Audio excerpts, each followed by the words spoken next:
বড়সড় দুর্ঘটনার হাত থেকে অল্পের জন্য রক্ষা পেল যাত্রীবাহী বেসরকারি বাসের প্রায় 20 জন যাত্রী। মঙ্গলবার সন্ধ্যায় পুরাতন মালদার নারায়ণপুর এলাকায় মালদা গাজল 12 নম্বর জাতীয় সড়কের ধারে গাজলগামী একটি বেসরকারি বাস নিয়ন্ত্রণ হারিয়ে গর্তে পড়ে যায়।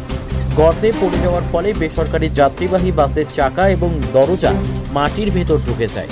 যাত্রীরা বাসের জানালা ভেঙে বেরিয়ে আসে।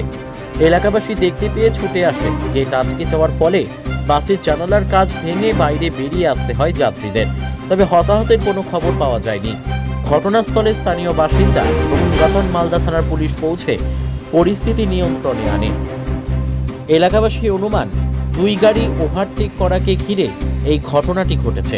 এদিকে এর জেরে দীর্ঘ যানজটের সৃষ্টি হয় নারায়ণপুর এলাকায় 12 নম্বর জাতীয় সড়কে। বাসটি থানায় নিয়ে যাওয়া হয়। কি কারণে এই ঘটনা ঘটল, কিভাবে ঘটল, তদন্তে নামে মালদা থানার পুলিশ। মালদা থেকে বিশ্বজিৎ মণ্ডলের রিপোর্ট, এস নিউজ বাংলা।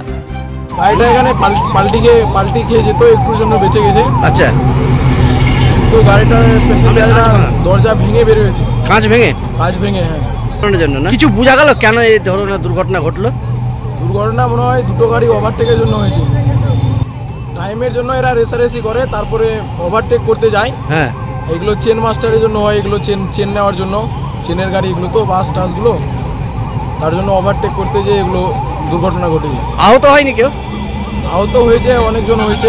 অল্প বিস্তর নাকি? হ্যাঁ। বলছি ঘটনাস্থলে পুলিশ এসছে? পুলিশ এসেছে তো, অনেকটি পুলিশ এসেছে। তোমার নাম কি ভাই? আমার নাম জলিল আহমেদ।